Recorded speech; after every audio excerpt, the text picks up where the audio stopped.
never thought about that, how hip-hop affects how I view women in my life. Huh. So, when'd you fall in love with hip-hop? I fell in love with hip-hop. I fell in love with hip-hop. I definitely do love hip-hop. I first fell in love with hip-hop. I don't think that's a fair question. And I don't think it's a fair question because this has always been a part of my culture. It's always been a part of who I am as an Africana woman living in America. So I've never fallen in love with hip-hop. I've never fallen out of love with hip-hop. I have always loved.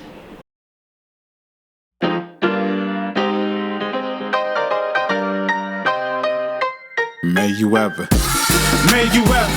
sojourn for the truth like Isabella, be regal the way Michelle does. May you ever raise up kings like Coretta, be courageous like Harriet was. May you ever be mindful of your worth all of the days you walk the earth. And may you ever.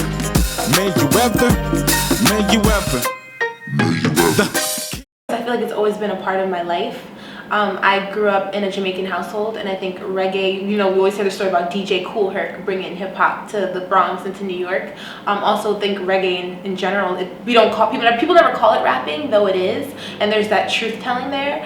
I fell in love with hip-hop probably the first time that I heard it. We're going all the way back to Sugar Hill Gang. I remember the first time I heard what would be considered to be a hip-hop song was my neighbors were blasting a song called Super Sperm, and it was blaring out of the window, and that was the first time that I could recall hearing something that sounded like hip-hop.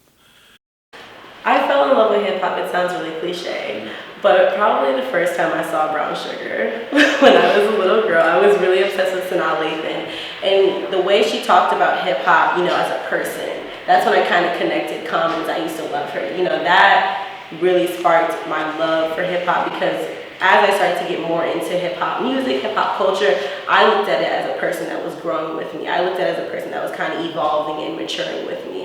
If I had to think about my most vivid memory of hip-hop, definitely the days that my sister and I would spend at my grandma's house in the Bronx and she was babysitting us, sitting on the couch and just watching music videos on BET, back to back. We just were fascinated, obsessed with it. We'd spend hours just watching videos with Jay-Z and P. Diddy and everyone and Nelly and everything all the time. So yeah, I think that was when I fell in love with hip-hop. I was a latecomer to it. So I grew up not really listening to hip-hop actively. And what I mean by that is my parents didn't let me listen to music of my own choosing. So I often grew up listening to their music, Aretha Franklin, Marvin Gaye, Michael Jackson, Bob Marley, Mahalia Jackson, BB and CC Winans. I was listening to a lot of that coming up. And my cousin came to visit when I was in the 7th grade. And while I was at school, she found a hip-hop station while I was at school. And I came home and I was like, what are you listening to? And she was like, this is like the hip-hop station. You don't know? And I said, what do you mean? And so I was listening to it and I was in love ever since. She kept it on and something drew me in about the music, about the culture. And so I was just enraptured by it. And within about a year and a half of me hearing hip-hop in an attentive way, I was writing myself. I was writing rhymes myself. I was making music. I always felt like Queen Latifah was speaking to me. I felt like MC Lyte was talking to me. I felt like LL Cool J was my big brother. So I always felt like these individuals were part of my community, even though I didn't actually know who they were. I never met Queen Latifah. I would love to meet her. I think she's fabulous. But they've just always been there. They've always spoken to me, whether it was on the radio or whether my parents were listening to some music or whether the TV was on and Crush Groove was playing or whether Breaking came on. I've always known that. And so it was never like when we're introduced, it's always like, that's just part of what we do. This is what we do as African people in this country. It's just this is just another aspect, another part of our culture. And even, when you first discovered hip hop, it is something that you do mature with. You know, at first you might like that when you're younger, but then as you get older, you start to understand different things about hip hop, different songs. And I think Brown Sugar was kind of, you know, how she went through that whole relationship and explained it. I think that's where I first like really fell in love with like hip hop culture, hip hop music. That's when I was like, this is what I want to do. This is what I want to work in. This is what I want to be involved in, you know, just past recreation. Whenever I listen to Power 105 or Hot 97, I don't really identify with the music anymore. I don't really feel like it's for me. It's not for my generation. It's not for my generation of hip hop heads. You know what I mean? It's for a new generation. And some of it I wouldn't even call hip hop. You know, whether you choose to go against the grain or follow the grain is, again, your personal choice, but it is the way that, you know, hip hop is somewhat marketed today. So it is the more popular way, but it's not the way that I would, you know what I mean? It's not the way that I, like, when I see something, I'm like, obviously that's not how I want it dressed, but it is the way it's being done. At a very, very young age, when I was watching the music videos and I noticed that all I was seeing were their body parts, it made me see that, okay, maybe that's where the value is. It's on the body parts, it's on the butt. It's always involving the ass. It was like her hair and her ass, her outfit and her ass, and that was it. I wasn't a person, I was a prop. Even when women are subjects of videos, they often behave as objects, and that they're treated as objects purely for the sexual gratification of men. We talk about women like they're semen receptacles, like show me what that mouth do, bust it open. We talk about women in ways that they are reduced to the sum of their parts and the parts that we like about them, and then these parts can only be fully valued for how they gratify me. I was definitely like a little girl, so I want to say like that 2000s era with like Ja Rule and Fat Joe and Remy Ma, and definitely like that new wave in the 2000s was kind of, even as a little girl, like I knew just the way they spoke about women, even though I was younger and I probably should not have been listening to that at that age, but just even music videos for me is where, just because like lyrics, I guess I wasn't there yet with hip hop to be like painting pictures as the lyrics, but you know, when I was a little BET, you know, MTV, music videos, that was really an important part of how people were releasing their music, how they were, you know, advertising and how it was being marketed to their audience. So as a little girl, you know, seeing the music videos and seeing, you know, obviously, you know, the choice of clothing, you know, the twerking, like Candy Shop. Candy Shop for me was like, oh, mom, I don't think this is how I want to carry myself as a woman. Why are they being shown like this? That was kind of like my first like instance of where I saw like the real misogyny in hip hop culture. I first began realizing that hip hop deals with women differently or speaks about them differently almost from my first cognitive encounters with it. And what I mean by that is, so my parents were introduced to hip hop through the musings of Two Live Crew. So like in 1990, Two Live Crew released Nasty As I Wanna Be, and there was a big controversy about it because they were sued because retailers didn't want to carry their music because it was seen to be obscenity. This went all the way up to the federal courts, and the federal court said that they were permitted to be as nasty as they want to be, so to speak. And so you just had to put parental advisories on the music, things like that, try to restrict it from children. And while this controversy was bubbling, my mom asked a coworker, "Is the music that bad?" And the coworker said, "You should hear it for yourself and you make a determination." So she brought a cassette to show you how long ago this was. She brings a cassette to work. My mom hears it, and she comes home that night and she tells my dad that this is what hip hop is. Timothy and Catherine's my little sister. She says, they're not listening to this. And so that's why I was listening to their music. That's why I was listening to the Aretha Franklins, the Marvin Gayes, the Michael Jackson, because I was restricted from hearing that. And when I got a little older, they gave me some autonomy with what I listened to. But from there, I began realizing that there was something different.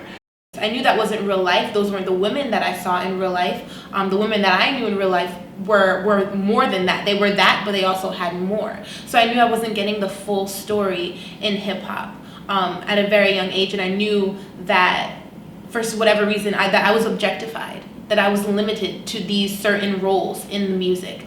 There was a lot of sexism, but there was also a lot of colorism as well. I didn't see girls my skin tone in there as well. So that kind of framed my idea of beauty. I said, okay, I would never be in one of these music videos. These girls are not me because I don't do that and I don't look like that, or these are my roles. Clearly, it was telling me that my role was to shake my ass and be a prop.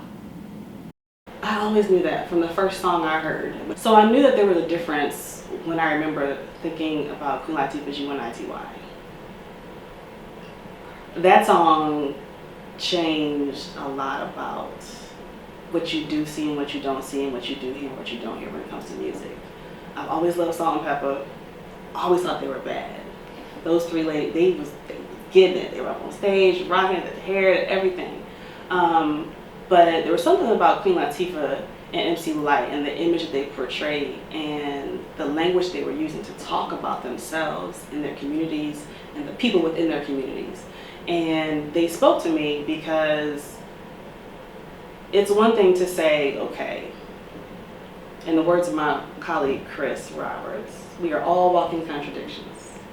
We have one side to us, we have another side to us, and we understand that. So it makes sense that on one hand it's like, yo, I really like little young whomever, all the ratchetry that's out there currently on the waves, right, on the internet and on the airwaves.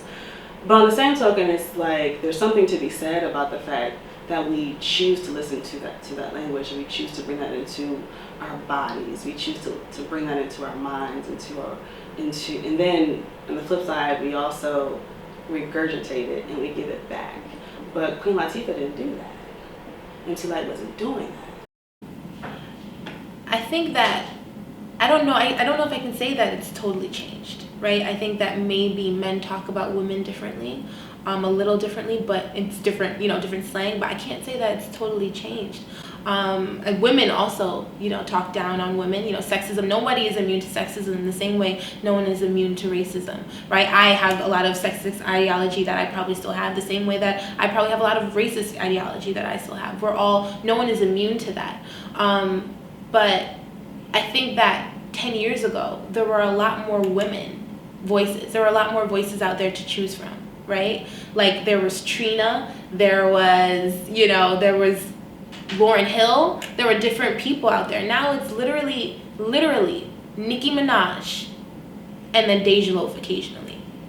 If you're talking about music that's mainstream, right? You have Azealia Banks, you have Rhapsody, you have Angel Hayes, you have Lady Lashur in the UK. All these people with their own underground cult followings, but there's this barrier that they can't seem to break. And I think that there's several things at play. I think naturally as women, there's this idea there can always be only be one, especially amongst Black women.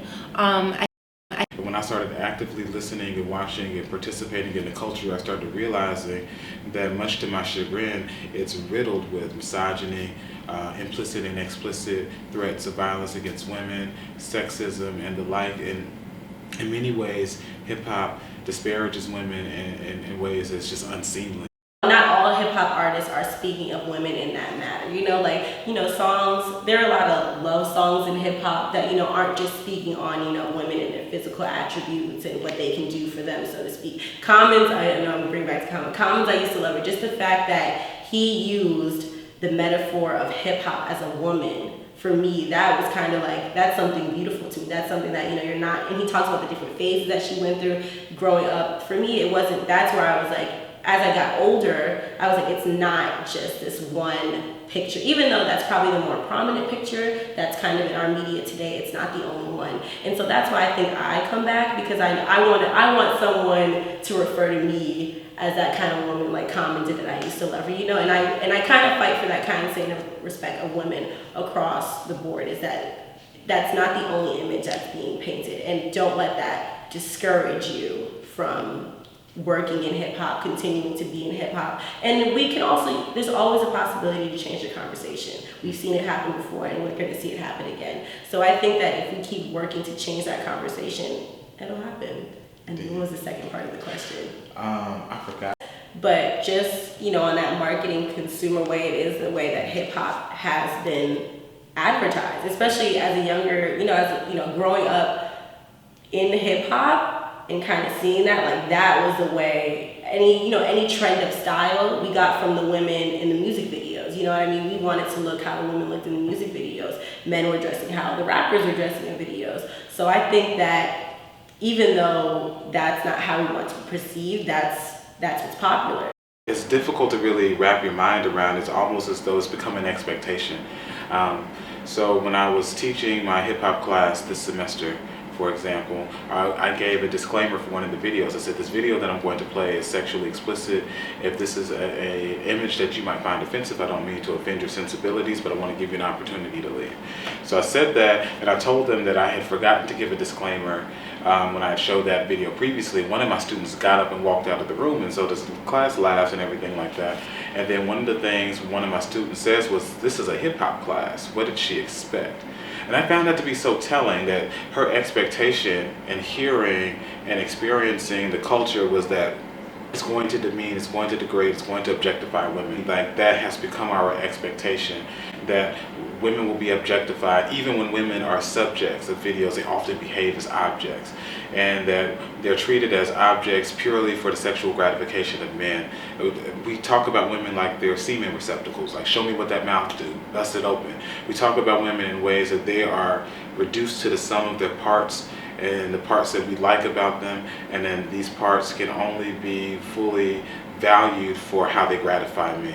And so beyond that, we presume or pretend as though women don't have any value, don't have any worth, and that's something that we have to combat, we have to fight against. We have to preserve the culture. We also have to honor and preserve and protect our women and preserve their voices.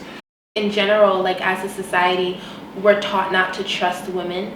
And for women to not, especially to not trust women, I think I was taught not to really trust women at all. That they're going to be jealous. It's always kind of like a competition. That you can't trust them. They want something. And it's not until maybe 2-3 years ago that I feel like I fully began to, like, love and trust women, especially Black women. And it was the best decision I've ever made. I feel so whole. I feel so, like, unconditionally loved. In terms of Africana womanhood, I think that the role of any person within the Africana community is to be a partner and to be an equal partner within the community. Men, women, and children all have a role to play within their community. Women have a role, men have a role, depending on your perspective. Some men think that women have a very specific role that is, tied to the house, barefoot, pregnant, all that kind of stuff. Obviously, that's old. We're not speaking of that, and that is somebody else's worldview. To be very specific, to say that a woman's role is to be only in the house, or she can't have a job, or whatever, that's someone's worldview. It's not the Africana worldview. The Africana worldview identifies that everything works in conjunction with each other. That means that not only is our expression of being, not only our partner, whoever he or she may be, not only our spirituality, we work with the earth. The earth is part of who we are. We came from the earth, we need to take care of the earth. All of those things are associated with the worldview. And so if we actually operated from our own worldview, meaning Black folks, African people, wherever they're located, if they operated from their own worldview, from their own center, then I think that hip hop would be drastically different. And I came to realize that hypermasculinity in rap music and hip-hop culture is not exclusive to Black people, right? That this is something that's much larger than hip-hop. And that in many ways, the violence and the sexism and the misogyny and the homophobia and the crass materialism and capitalism that we see in hip-hop is very American. The majority of us walking around here in society don't even realize that we are operating from a very specific worldview. And so worldview, all that is a way that you understand the world around you. It's layered. There's different aspects associated with it. It's multidimensional. But we're talking about values. We're talking about logic and reasoning. We're talking about our morals. We're talking about how we understand knowledge. We're talking about how we understand ourselves, the being aspect of who we are. And we're also talking about spirituality. And that's like one of the most primary important things here in terms of worldview. And so there's a distinction between spirituality and religion. And religiosity, let's be very clear about that as well. And even in that regard, hip-hop is not necessarily responsible for misogyny, it's not responsible for sexism. These things are larger outgrowths of the culture. We live in a misogynistic culture. We live in a sexist culture. I still want to see more of our stories told and elevated. I want us to figure out how to capitalize off of our own culture. I think that there's so many people come in and they capitalize off of our culture. I want us to take this beautiful, beautiful art form that we created and elevate ourselves. It's not going to die, and it's so important in Black culture. People don't, I think, are starting to now see the significance of Black culture in hip hop, and I think that is why I'm still here, is because it is so important in of my heritage and my culture. And I'm from the East Coast, so my everything that I kind of know is kind of through hip hop. So that's why I'm still here today. Maybe we could actually get to a place where hip hop actually is speaking again truth to power and trying to fix the issues that are in our community. But we haven't gotten to that. Hip hop gets there, but what we listen to and we're consuming right now in terms of rap is not doing that. Rap is not going to come into our community and try to quote unquote fix and help the community. It's just not going to do that. It hasn't. And correct me if I'm wrong, but the moment any one of these rappers say that their music, they're not going to take revenue from they're not going to take profit from their music and their music, whether it's Trap This or Queen or whatever, right? The moment that money actually goes to opening up schools in Philadelphia that keeps being shut down, we can have a conversation. Until that occurs, I don't know that we can actually say that we're operating from a worldview that actually speaks to our life. But hip hop is perpetuating these images in ways that are profound and intense. And it's our duty as the purveyors of the culture, as the scholars of the culture, as the participants of the culture, to do something about that.